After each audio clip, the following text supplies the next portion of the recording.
కాంగ్రెస్ ప్రభుత్వం ఎన్నో అభివృద్ధి పనులు చేస్తుంటే వాటిని చూసి ఓర్వలేక బీఆర్ఎస్ మాజీ ముఖ్యమంత్రి కేసీఆర్ కాంగ్రెస్ ప్రభుత్వంపై విమర్శలు చేయడం సిగ్గుచేటని ఎంపీ డాక్టర్ మల్లు రవి అన్నారు. బుధవారం నార్కల్ జిల్లా కేంద్రంలోని ఎమ్మెల్యే క్యాంప్ కార్యాలయం నందు మీడియా సమావేశం నిర్వహించారు. ఈ కార్యక్రమంలో ఎమ్మెల్యే రాజశేఖర్ కూడా పాల్గొన్నారు. ధైర్యంగా అంత కమిట్మెంట్తో తెలంగాణ ప్రజలకు ఇచ్చిన మాట నెరవేరాలని సోనియా గాంధీ ఆమెను విలన్ అనడానికి ఎవరు విలన్ అనేది వాళ్ళు తెలుసుకుంటారు.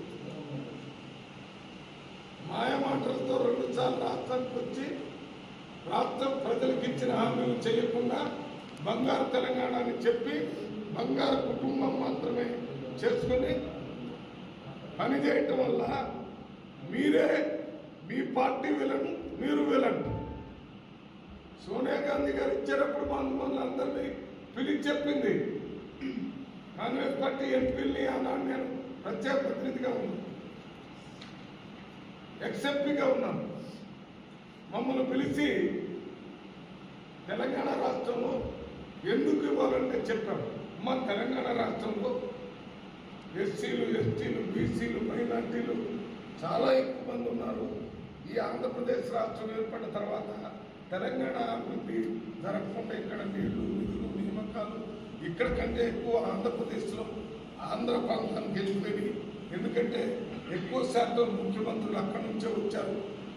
ఎవరైనా అప్పుడిప్పుడు చెన్నారెడ్డి, అంజయ్య ఇటువంటి ముఖ్యమంత్రులైనా మా దగ్గర ఉన్నటువంటి ఎమ్మెల్యేలు ఆంధ్ర రాయలసీమ ఎమ్మెల్యేలు కలిపితే మనకి చాలా తక్కువగా ఉంటాయి. కాబట్టి పరిపాలన అంతా వాళ్ళ చేతిలో ఉంది. అక్కడ పోయి మీరు ఇస్తే ఇక్కడ ఉన్నటువంటి 15 వర్గాలు పేరు జరిగిందంటే మీరేం చేశారు?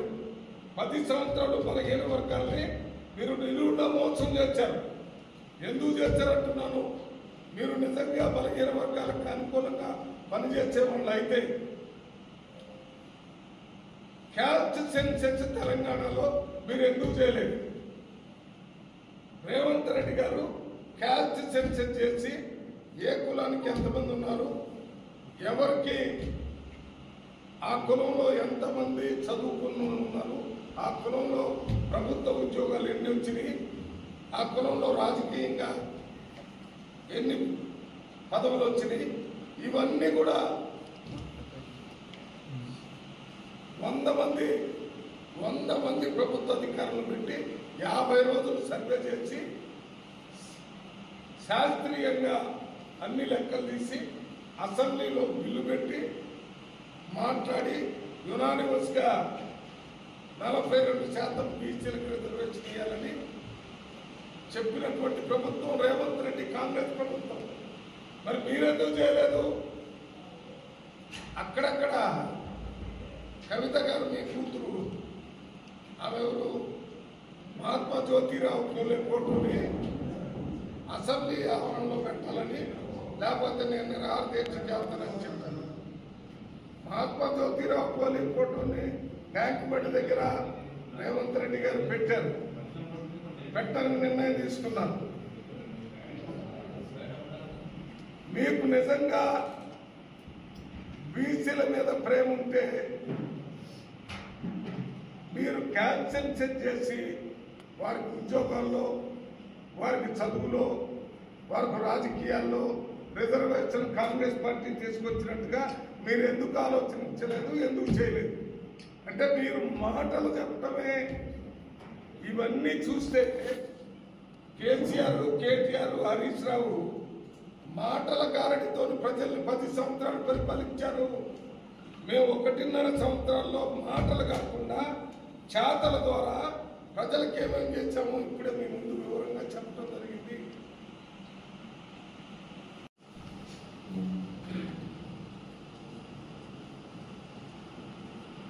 సోదరులందరికీ, ముఖ్యంగా నాగర కర్నూలు మీడియా సోదరులందరికీ హృదయపూర్వక నమస్కారాలు. చాలా కాలం అయింది. ఈ మధ్య పార్లమెంట్ జరగటం వల్ల, దాని తర్వాత parliament SC ST parliamentary committee, industries standing committee, field development committee,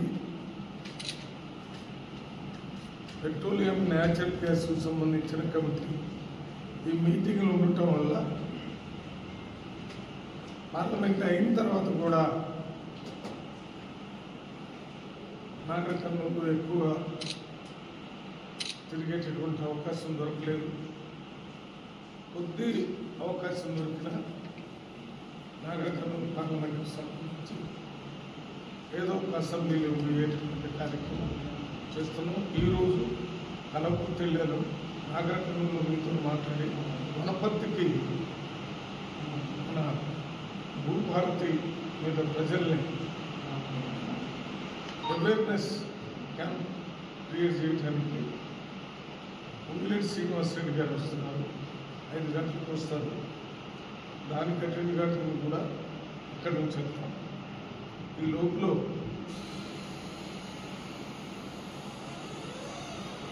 నిన్న మొన్న బీఆర్ఎస్ పార్టీ 25 సంవత్సరాలు అంటే రజతోత్సవం జరుపుకునేటటువంటి మీటింగ్ని వరంగల్లో పెట్టి కాంగ్రెస్ పార్టీ రేవంత్ రెడ్డి ప్రభుత్వం ఏమీ చేయటం లేదని ఒక పెద్ద అబద్ధాన్ని గూగుల్ ప్రచారం చేయడానికి చివరిగా రేవంత్ మన కేసీఆర్ కూడా ఆ మీటింగ్లో మాట్లాడుతున్నారు. గూగుల్ ప్రచారం అంటే ఒక అబద్ధాన్ని పదే 10 మంది అదే అబద్ధాన్ని నిజమని చెప్తే ప్రజలు నమ్ముతారనేటటువంటి ఆలోచన, ఆ కాన్సెప్టే గూగుల్ ప్రచారం.